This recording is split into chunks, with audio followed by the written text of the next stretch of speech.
Fatwa sok-sokan, lebih jago, lebih pintar berfatwa dia tentang urusan umat. Ini urusan umat dah nih, Islam dah nih. Jihad itu syaratnya apa sih? Tahu jihad itu? Jihad meninggalkan. Berjihad kayak Palestina itu pakai syarat enggak? Apa syaratnya? Pertama ada pemimpinnya. Bagaimana kalau sholat berjamaah? Dia itu jihad kayak Palestina itu amalan jama'i. Tahu jama'i? Jama'i itu berkumpul bersama-sama. Ya. Dikerjakan bersama-sama seperti sholat berjamaah. Sholat berjamaah ada enggak jamaah? Ada. Masjid ada? Imam nggak ada, bisa sholat jamaah? Jihad? Berarti membutuhkan imam khalifah, panglima perang. Khalifah itu yang memimpin. Umat Islam itu berjihad dibentengi oleh pemimpinnya. Benteng pemimpin itu adalah benteng bagi umat ya? Bagi mujahidin. Mujahidin itu harus ada pemimpin. Kalau enggak apa namanya? Kalau enggak ada pemimpin apa namanya? Bersama-sama tapi enggak ada pemimpin. Apa namanya itu? Gerombolan.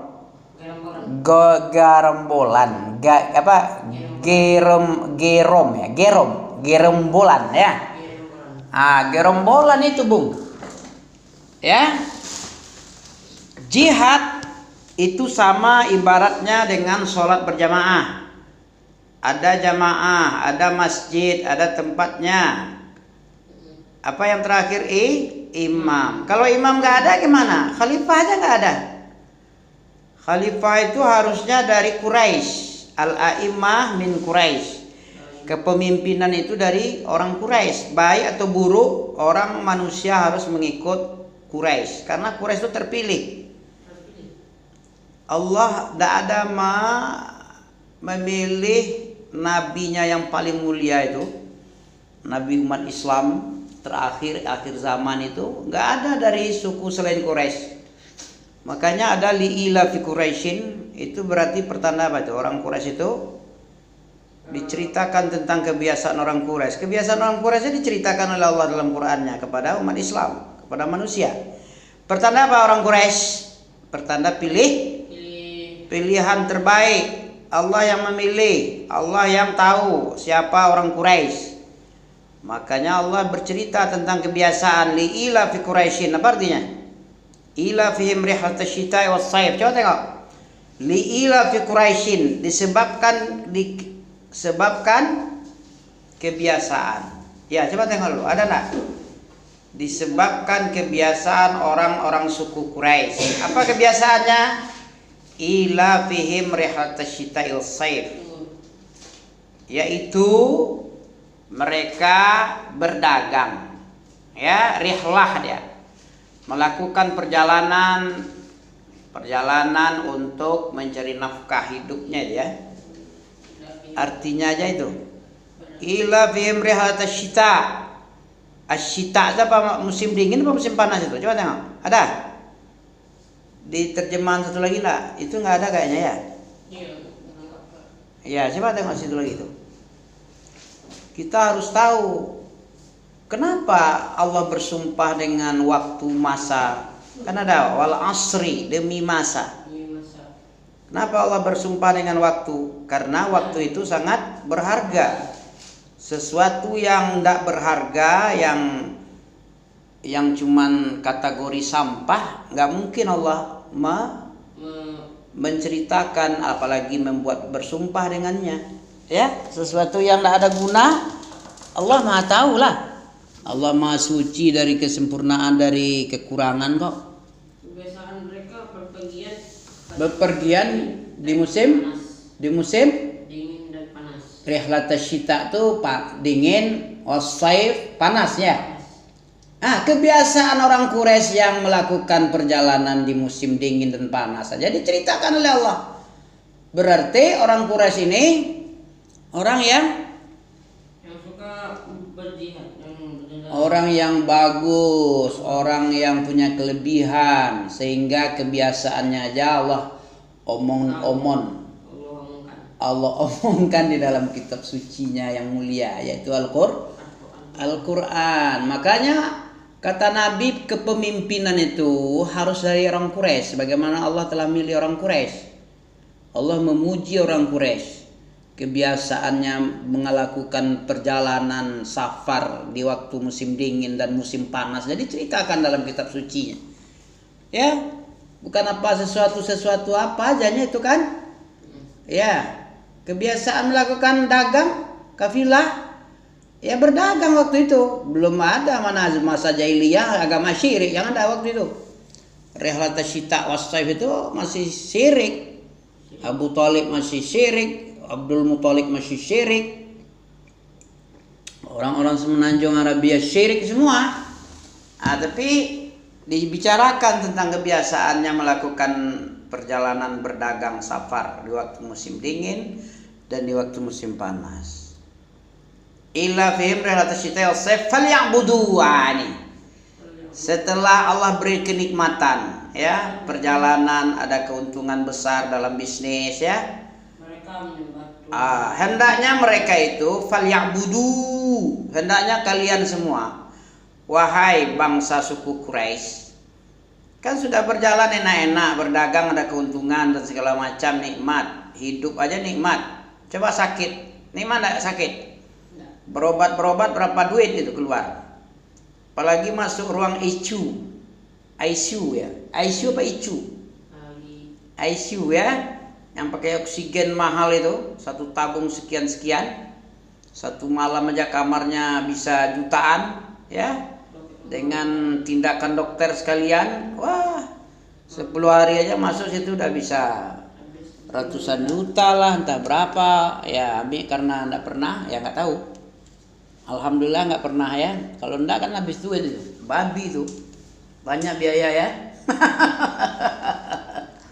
Kalau sudah masuk rumah sakit dan tidur rumah sakit itu sudah biaya banyak, biba atau babi banyak biaya. Bagus dipakai apa aja kan? Pakai tindakan herbal. Herbal. Ya. Sebelum mengobati bagus mencegah aja kita. Lebih baik mencegah daripada mengobat. Kalau mengobati apa? Babi kan banyak biayanya kan?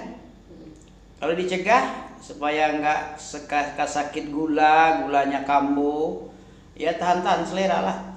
Jangan minum banyak gula pasir, teh manis terlalu manis, nggak boleh. Bisa sakitan gitu. Gitu. Jadi di dalam perang di Palestina itu apa yang kurang sama dia? Nggak ada imam, pemimpin nggak ada, ilmu juga nggak ada dia. Tidak mungkin kalau ke kondisi lemah gitu melawan, itu sama dengan bunuh diri, mati kata itu. Walaupun menang belum tentu menang pula. Masalahnya yang membantunya itu orang Iran. Iran sama Palestina itu dari dulu ya kayak anak bapak itu. Bapak sama anak sama bapak. Sama Amerika juga anak sama bapak itu. Israel bapaknya, Yahudi kan. Iran itu berasal negara Syiah itu dari Yahudi asalnya itu. Abdullah bin Sabah bin Salul asalnya. Jadi yang mendirikan Syiah itu orang Yahudi yang pura-pura masuk Islam. Sudah ada itu tokoh Yahudi yang pura-pura masuk Islam, yaitu siapa namanya? Abdullah bin Sabah bin Salul. Dialah yang memprovokasi membuat hancur Islam dari dalam. Terbunuhnya Utsman bin Affan atas provokasi dia juga itu. Pergi kemana-mana menjelek-jelekkan Utsman bin Affan. Akhirnya orang berontak, dituduhlah dia KKN, korupsi, kolusi, nepotis. Akhirnya orang memakhzulkan Utsman bin Affan gara-gara si munafik Yahudi tadi. Yahudi pura-pura masuk Islam. Siapa namanya? Abdullah bin Sabah bin Salul Al-Yahud. Pakai Yahud karena dia berasal dari orang Yahudi. Begitu. Jadi kalau Nabi harus memilih dua kemudaratan, apa yang dia pilih? kemudaratan yang paling Kecil. kecil. Akhaf dararan yang paling ringan daruratnya. Hijrah itu paling ringan itu. Apalagi difasilitasi pula oleh Arab Saudi, tinggalkan dulu, pindah ke geser sikit katanya kan ke Sydney, kata ulama. Ulama yang bilang tuh bukan ulama abal-abal gitu. Si abal-abal yang tadi yang membuat fatwa rusak itu. Akhirnya hancur-hancuran Palestina, ya kan? Bagusnya dia hijrah aja. Bisa sholat, bisa puasa, bisa belajar, bisa ini dan itu. Kehormatan umat Islam, tidak hancur-hancuran, tidak menyedihkan hati, tidak menyayat hati. Tangisan bayi-bayi, tangisan anak kecil, tangisan orang tua renta, tangisan janda-janda tua dan janda-janda muda juga. Apa nak kasihan? Nyawa begitu lebih mahal nyawa tikus daripada nyawa umat Islam. Gara-gara fatwa sesat menyesatkan ini. Berarti salah lah Allah menyuruh nabinya hijrah.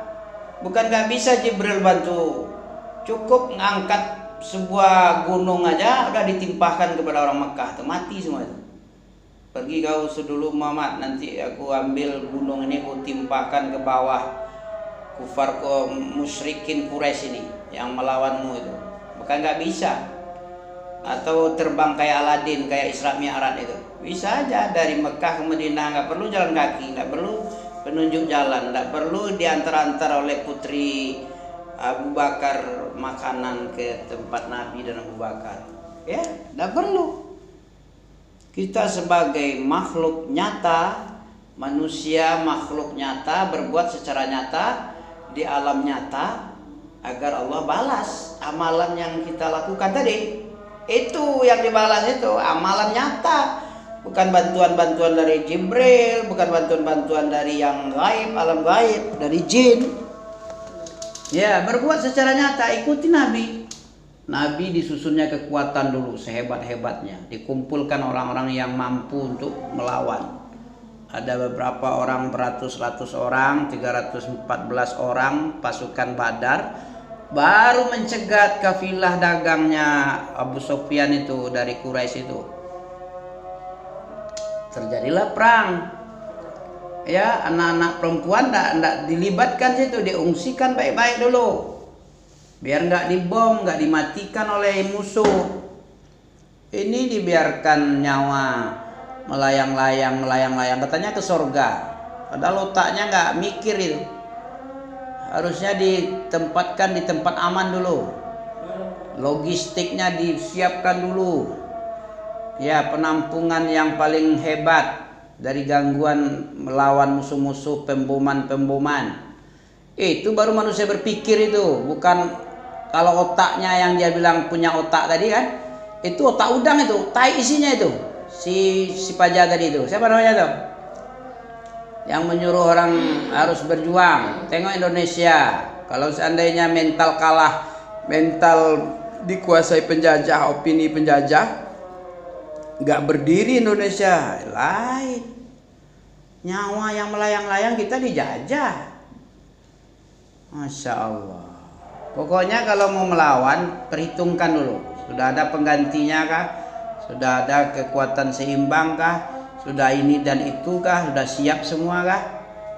Itu baru siap berjuang. Itu baru Islami kayak gitu. Berbuat secara nyata di alam nyata, secara logis, secara masuk akal. Jangan tidak masuk akal, nekat-nekat.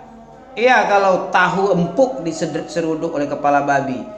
Kalau berani babi, yang dihadang itu adalah mesin giling atau beko atau alat berat, baja kuat berat, ya di blender lah kepala babi itu sama apa alat berat tadi.